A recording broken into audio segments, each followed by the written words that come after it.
are back with another Today's Checklist, and this morning we are going to focus on summer hydration. From how much water you need to the hype around electrolytes, we're breaking down the do's and don'ts. Here to help us is our dream team, NBC News medical contributor Dr. Natalie Azar, and today nutrition and health expert Joy Bauer.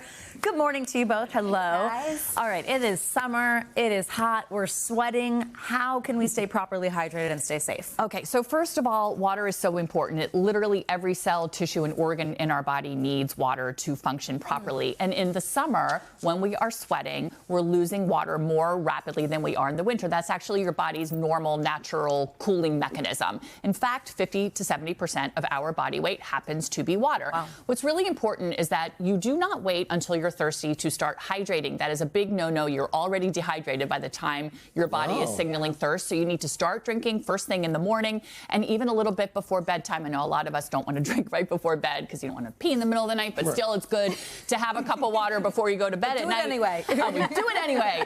And then, so this is the big, like, how much water do we need? These are generalizations, but for men, roughly 13 8-ounce cups per day. Women, roughly 9 8-ounce cups per day. Men tend to have typically more muscle mass. Muscle holds on to a lot more water, so they need a little bit more than women do.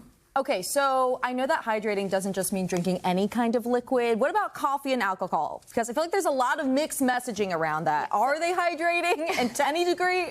So this may be surprising. Everybody blames coffee, and I totally get it, but coffee is more myth than menace. Our bodies adjust to drinking regular coffee. And a normal amount, when I say normal, I mean 3 to 4 cups of coffee a day, that's up to 400 milligrams, is not dehydrating, and actually quite the contrary. You're providing fluid towards your hydration allotment for the day. Alcohol is a totally different story. So alcohol is a bona fide diuretic, and what that means is that it prompts your kidneys to release water. And that's why, you know, if you have a night out on the town and you sort of sip a bunch of cocktails, the next morning you're going to wake up with a profound headache. You know, dehydration is a huge part of the hangover. But there's a few ways that you can get ahead of dehydration that comes from alcohol if you selectively decide to drink. So the first thing that you could do is alternate a glass of water with every cocktail that you have, and also you can choose a mocktail, which is super fun. It brings those vibes, and you know, you don't have the aftermath to deal with. So the bottom line is that coffee is on your hydration team. Yep. The margarita, not so much. Okay, all right. Are there certain groups that are more susceptible to dehydration? Yep. So one group are certain medications. In fact, GLP-1 users, people who are, for example, taking diuretics, people with underlying medical conditions like kidney disease or diabetics, they tend to dehydrate more easily. And then we talk about older adults and younger children. It's really interesting. With older folks, your fluid reserves naturally shrink as you age, and your brain also loses that ability to sense and signal thirst when you're older. And for little kids, they actually have a higher metabolism. They lose water more quickly, and little ones can't communicate. So those are the groups that we worry about.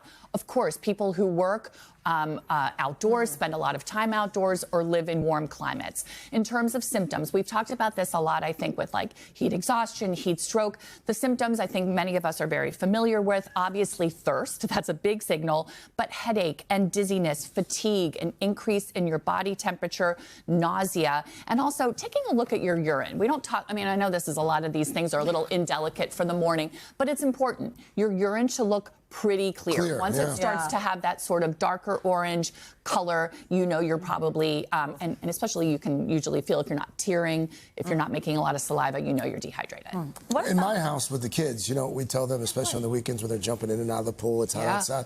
Hydrate or dihydrate? Oh, wow. Scare them straight. Wow. Okay. Scare them straight. Hey, it works. That's one way to send a message. Hydrate or dihydrate? Good morning. Okay. What about, good morning. What about adding things to your drinks, like electrolytes or these little packets that people do? Should you do that? Electrolytes are minerals, like you think sodium, potassium, magnesium, that have a slew of jobs in the body, but one of the things that they do that's super important is it balances fluids.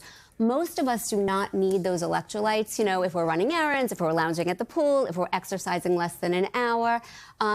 Water and everyday foods give you all the electrolytes that you need. But if you are intensely exercising more than 60 minutes or you're outside, you're working, you're playing, and you are sweating profusely, you're likely losing a lot of electrolytes. You've heard of salty language. Yeah. This is salty sweating. And in that case, you may want to look to replace them. And you could buy some of the commercial drinks that are on the market, but also, guys, milk is a fabulous electrolyte replacer. And studies show that it outperforms water when it comes to hydrating. Another thing you could do, take a glass of water, add a splash of fruit juice to it, a pinch of salt, a little bit of honey. You just made yourself a do-it-yourself electrolyte drink. But to be clear, because a lot of folks do put those powders in their water now, they're not bad for you.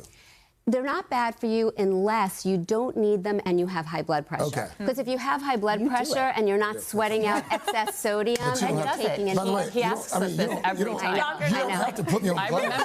At the point. At the point. Only when you're sweating I know what's happening profusely, that's when you need them. Okay. Hydrate or dihydrate. Ladies, thank you. You should mention also that Joy and Dr. Azar, they are featured in our expert tip of the day, sharing more on summer hydration. You can check that out at today.com. Clearly, HIPAA not a thing here in Studio 1A. God.